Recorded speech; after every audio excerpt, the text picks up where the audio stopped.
Hello സുഹൃത്തുക്കളെ, എല്ലാവർക്കും tech സൊല്യൂഷൻ്റെ പുതിയൊരു വീഡിയോയിലേക്ക് സ്വാഗതം. ഇന്നത്തെ ഒരു വീഡിയോയിലൂടെ നമ്മളിവിടെ പരിശോധിക്കാൻ പോകുന്നത് ഗാലക്സി A22 എന്ന ഈ ഒരു ഫോണിൻ്റെ വിശേഷങ്ങളാണ്. ഈ ഒരു ഫോണിൻ്റെ 5G വെർഷൻ്റെ അൺബോക്സിംഗ് ഓൾറെഡി നമ്മുടെ ചാനലിൽ അപ്ലോഡ് ചെയ്തതാണ്. അത് കാണാത്ത ആളുകൾക്ക് വേണ്ടിയിട്ട് ഇത് അവിടെ ഐ ബട്ടണിൽ ഞാൻ കൊടുത്തിട്ടുണ്ട്.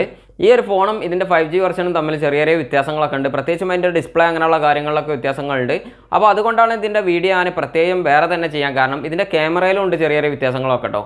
അപ്പോൾ അതുകൊണ്ടാണ് ഞാൻ ഈ വീഡിയോ വേറെ തന്നെ ചെയ്യാൻ കാരണം. അപ്പോൾ നമുക്ക് വീഡിയോയിലേക്ക് കിടക്കാം. അതിന് മുമ്പായിട്ട് നിങ്ങളുടെ ചാനൽ ഇതുവരെ സബ്സ്ക്രൈബ് ചെയ്തിട്ടില്ല എന്നുണ്ടെങ്കിൽ എത്രയും പെട്ടെന്ന് സബ്സ്ക്രൈബ് ചെയ്തൊക്കെ, എന്നാൽ മാത്രമാണ് ഞാൻ തുടർന്ന് അപ്ലോഡ് ചെയ്യുന്നത് ഇതുപോലുള്ള വീഡിയോകളൊക്കെ നിങ്ങൾക്ക് നോട്ടിഫിക്കേഷൻ ആയിട്ട് ലഭിക്കുള്ളൂ.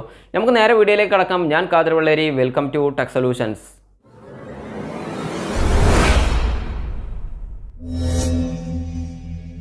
സുഹൃത്തുക്കളെ, അപ്പോൾ നമുക്ക് ആദ്യം തന്നെ ഗാലക്സിൻ്റെ A22 4G എന്ന ഈ ഒരു ഫോൺ അൺബോക്സ് ചെയ്യാം. അതിന് മുമ്പായിട്ട് നമുക്ക് ഈ ഒരു ഫോണിൻ്റെ പുറത്തുള്ള കാര്യങ്ങളൊക്കെ ഒന്ന് പരിശോധിച്ച് നോക്കാം.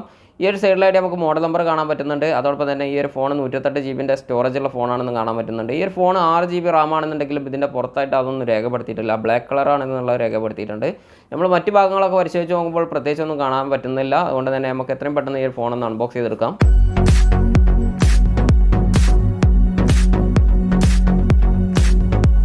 ഈ ഒരു ഫോൺ നമ്മൾ അൺബോക്സ് ചെയ്തപ്പോൾ ആദ്യം തന്നെ നമ്മളെ കയ്യിൽ കിട്ടിയിട്ടുള്ള ഒരു വെൽക്കം പാക്കാണ്. ഈ ഒരു വെൽക്കം പാക്കിൻ്റെ അകത്ത് നമ്മൾ പരിശോധിച്ച് നോക്കുമ്പോൾ പൗച്ചൊന്നും നമുക്ക് ലഭിച്ചിട്ടില്ല. 2 കാറ്റലോഗുകൾ മാത്രമാണ് നമുക്ക് ഈ ഒരു പാക്കിനകത്ത് കാണാൻ പറ്റിയിട്ടുള്ളത്.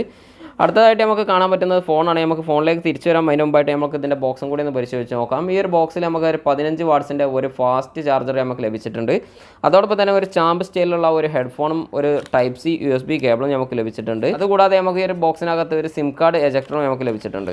അടുത്തതായിട്ട് നമുക്ക് ഫോണിലേക്ക് തന്നെ തിരിച്ചു വരാം. ഈ ഒരു ഫോണിൻ്റെ മെയിൻ ഹൈലൈറ്റ്സുകളായിട്ടുള്ള കാര്യങ്ങൾ ഈ ഒരു ഫോണിൻ്റെ ഡിസ്പ്ലേയിൽ തന്നെ കൊടുത്തിട്ടുണ്ട്. Infinity U display, quad camera OIS, fingerprint scan, ഇത് മൂന്നാണ് ഈ ഒരു ഫോണിൻ്റെ മെയിൻ ഹൈലൈറ്റ്സുകൾ. അതായത് ഈ ഒരു ഫോണിൽ കോഡ് ക്യാമറ OIS എന്ന് കൊടുത്തുകൊണ്ട് തന്നെ നമുക്ക് മനസ്സിലാക്കാം ഈ ഒരു ഫോണിൽ എടുക്കുന്ന വീഡിയോക്ക് നല്ല സ്റ്റെബിലൈസേഷൻ കൂടുതലായിരിക്കും. അടുത്തതായിട്ട് നമുക്ക് ഏതായാലും ഈ ഒരു ഫോണിൻ്റെ പുറത്തുള്ള കവറൊക്കെ ഒന്ന് റിമൂവ് ചെയ്തതിനു ശേഷം കൂടുതൽ വിശേഷങ്ങളിലേക്ക് കിടക്കാം. ആദ്യം തന്നെ ഈ ഒരു ഫോണിൻ്റെ ബോഡിനെ പറ്റി പറയുകയാണെന്നുണ്ടെങ്കിൽ നല്ല മിനുസമുള്ള ഒരു പ്ലാസ്റ്റിക് ബോഡിയാണ് ഈ ഒരു ഫോണിൽ ഉൾപ്പെടുത്തിയിട്ടുള്ളത്. ഇതിൻ്റെ ഫ്രെയിമും പറയുകയാണെന്നുണ്ടെങ്കിൽ പ്ലാസ്റ്റിക് തന്നെയാണ്.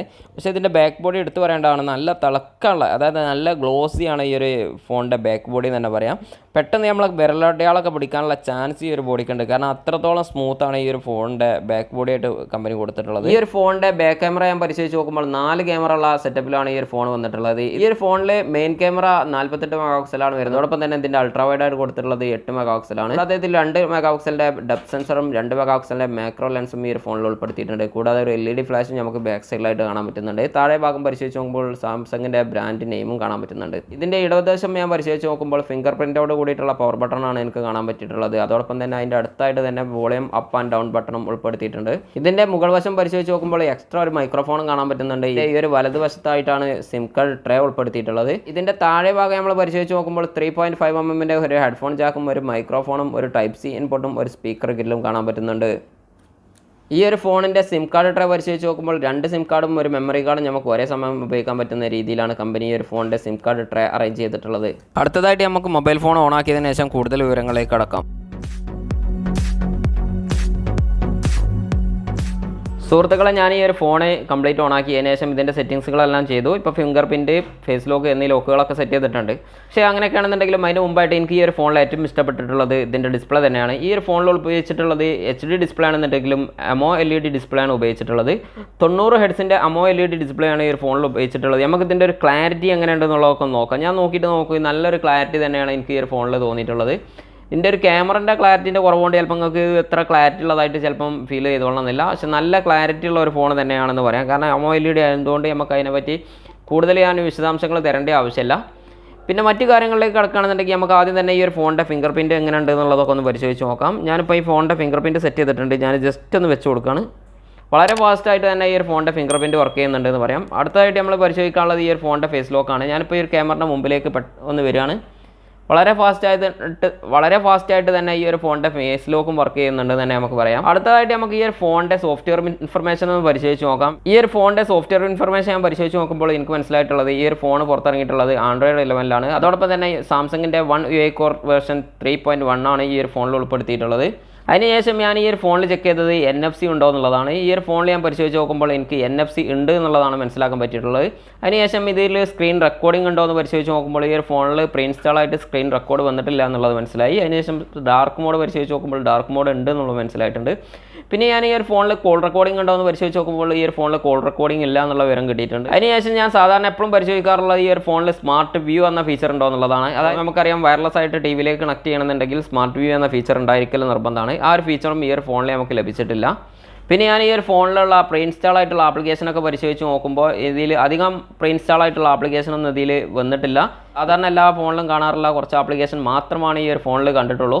അഡീഷണൽ ആയിട്ട് പ്രീ ഇൻസ്റ്റാൾ ആയിട്ട് ഒരുപാട് ആപ്ലിക്കേഷനൊന്നും ഈ ഒരു ഫോണിൽ വന്നിട്ടില്ല. പിന്നെ ഈ ഒരു ഫോണിൻ്റെ സ്റ്റോറേജ് സെക്ഷനൊക്കെ ഒന്ന് പരിശോധിച്ച് നോക്കി. ഈ ഒരു ഫോണിൻ്റെ സ്റ്റോറേജ് സെക്ഷനൊക്കെ പരിശോധിച്ച് നോക്കുമ്പോൾ 128 GB 25 GB ഇതിൽ പ്രീ ഇൻസ്റ്റാൾ ആയിട്ടുള്ള ആപ്ലിക്കേഷന് വേണ്ടി ഉപയോഗിച്ചതായിട്ടാണ് കാണാൻ പറ്റിയിട്ടുള്ളത്. അതോടൊപ്പം തന്നെ ഇതിൽ 6 GB റാം ആണെന്നുള്ളതും എനിക്ക് മനസ്സിലായിട്ടുണ്ട്. 2.5 GB ഈ ഒരു ഫോൺ യൂസ് ചെയ്തിട്ടുണ്ട് എന്ന് മനസ്സിലായി. അടുത്തതായിട്ട് നമുക്ക് ഈ ഒരു ഫോണിൻ്റെ ക്യാമറ കൂടി ഒന്ന് പരിശോധിച്ച് നോക്കാം. ഈ ഒരു ഫോണിലും ഞാൻ കുറച്ച് വീഡിയോകളൊക്കെ ഷൂട്ട് ചെയ്ത് നോക്കിയിട്ടുണ്ട്. ഈ ഒരു ഫോണിൻ്റെ ക്യാമറ ക്ലാരിറ്റി എങ്ങനെ ഉണ്ട് എന്നുള്ളത് മനസ്സിലാക്കാൻ വേണ്ടിയിട്ട്. അതിന് മുമ്പായിട്ട് നമുക്ക് ഈ ഒരു ക്യാമറയുടെ ഫീച്ചറുകളൊക്കെ ഒന്ന് പരിശോധിച്ച് നോക്കാം. ഈ ഒരു ഫോണിൽ നമുക്ക് അൾട്രാ വൈഡിന് വേണ്ടിയിട്ട് ഒരു ഓപ്ഷൻ ഇവിടെ കിട്ടിയിട്ടുണ്ട്. അതോടൊപ്പം തന്നെ നോർമൽ മോഡും പിന്നെ ഇതിൽ 1x 2x സൂം അങ്ങനെയുള്ള പല ഓപ്ഷനുകളും ഇതിൽ കാണാൻ പറ്റിയിട്ടുണ്ട്.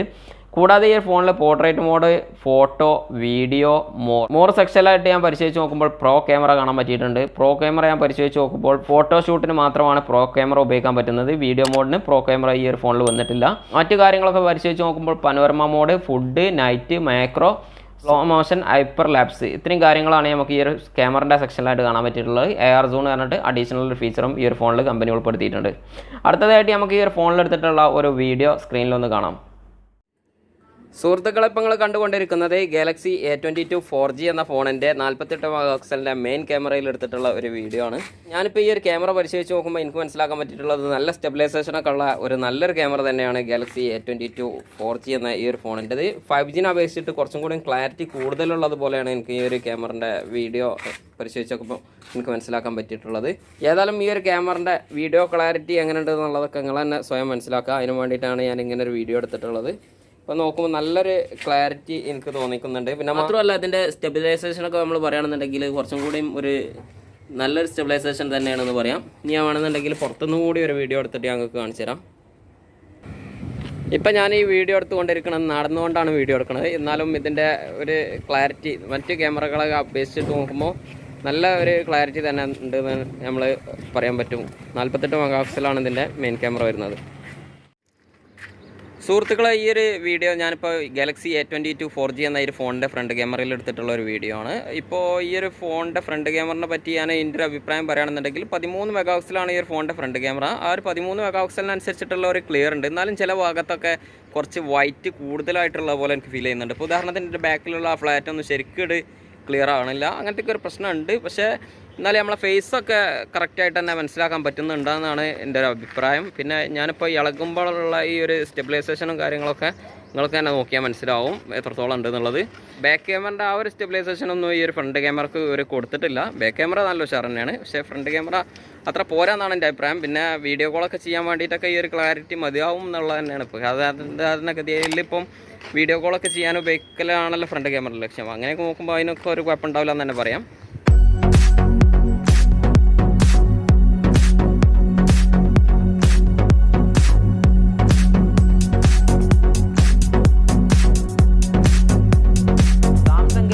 A22 4G എന്നൊരു ഫോൺ ഇതിൻ്റെ 5G വെർഷൻ അപേക്ഷിച്ചിട്ട് വളരെ തിക്നെസ് കുറഞ്ഞ ഒരു ഫോണാണ്. 8.4 mm മാത്രമാണ് ഈ ഒരു ഫോണിൻ്റെ തിക്നെസ്. അതോടൊപ്പം തന്നെ ഈ ഒരു ഫോണിൻ്റെ വെയിറ്റ് പറയുകയാണെന്നുണ്ടെങ്കിൽ വെറും 186 ഗ്രാം മാത്രമാണ് ഈ ഒരു ഫോണിൻ്റെ വെയിറ്റ്. ഇതിൻ്റെ 5G വെർഷൻ ആണെന്നുണ്ടെങ്കിൽ 203 ഗ്രാം വരെ വെയിറ്റ് ഉണ്ടായിരുന്നു. അങ്ങനെ നോക്കുമ്പോൾ ഈ ഒരു ഫോൺ നമുക്ക് യൂസിങ്ങിന് വളരെ നല്ലൊരു ഫോൺ തന്നെയാണെന്ന് പറയാം. ഒരു നോർമൽ യൂസർക്ക് നല്ലൊരു ഫോൺ തന്നെയാണ് A22 4G എന്ന ഈ ഒരു ഫോൺ എന്ന് പറയാം. അങ്ങനെയൊക്കെയാണെന്നുണ്ടെങ്കിലും ഈ ഒരു ഫോണിൻ്റെ ബാറ്ററി നമ്മൾ പരിശോധിച്ച് നോക്കുമ്പോൾ ഇതിൻ്റെ 5G വെർഷനിൽ കൊടുത്തിട്ടുള്ള പോലെ തന്നെ ഈ ഒരു ഫോണിലും 5000 mAh ബാറ്ററി ഈ ഒരു ഫോണിൽ കൊടുത്തിട്ടുണ്ട്.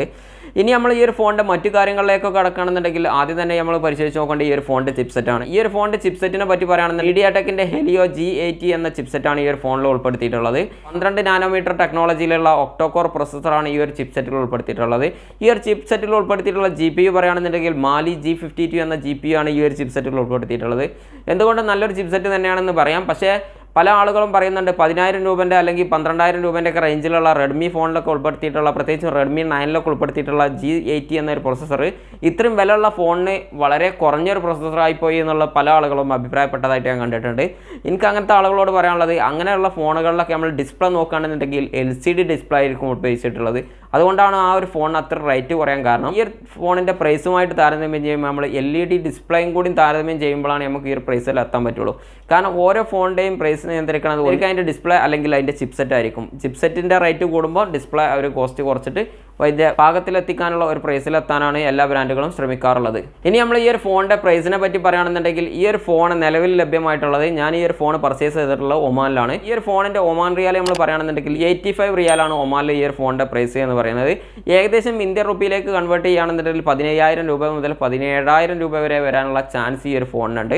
17,000 രൂപക്ക് നല്ലൊരു ഫോണാണോ ഈ ഒരു ഫോൺ എന്ന് ചോദിക്കുകയാണെന്നുണ്ടെങ്കിൽ ഈ ഒരു പ്രൊസസ്സർ വെച്ച് നോക്കുമ്പോൾ നമുക്ക് നല്ലൊരു ഫോണല്ല എന്ന് പറയാൻ പറ്റുന്നുണ്ടെങ്കിലും ഈ ഒരു ഫോണിൻ്റെ ഡിസ്പ്ലേ മറ്റു കാര്യങ്ങളൊക്കെ പരിശോധിച്ച് നോക്കുമ്പോൾ ഇതിൻ്റെ ക്യാമറ മറ്റു കാര്യങ്ങളൊക്കെ പരിശോധിച്ച് നോക്കുമ്പോൾ നല്ലൊരു ഫോൺ തന്നെയാണ്. ഈ ഒരു പ്രൈസ് റേഞ്ചിന് ഒത്തിട്ടുള്ള നല്ലൊരു ഫോൺ തന്നെയാണെന്ന് പറയേണ്ടി വരും. കാരണം ഈ ഒരു ഫോണിനെ പറ്റി പറയുകയാണെന്നുണ്ടെങ്കിൽ ഒരു ഗെയിമർ ചിലപ്പം നല്ല ഫോൺ അല്ലാന്നുണ്ടെങ്കിലും ഒരു നോർമൽ യൂസറെ സംബന്ധിച്ചിടത്തോളം നല്ലൊരു ഫോൺ തന്നെയാണ്. നോർമൽ യൂസിങ്ങിന് പറ്റിയിട്ടുള്ള നല്ലൊരു ചിപ്സെറ്റ് തന്നെയാണ് ഈ ഒരു ഫോണിലും ഉൾപ്പെടുത്തിയിട്ടുള്ളത് നമുക്ക് പറയാം. അപ്പോൾ നമുക്ക് ഏതായാലും ഈ ഒരു വീഡിയോയിൽ ഇത്രയൊക്കെ തന്നെ പറയാനുള്ളൂ. നമുക്ക് മറ്റൊരു വീഡിയോയുമായിട്ട് വീണ്ടും കാണാം. അതുവരേക്കും ഗുഡ് ബൈ.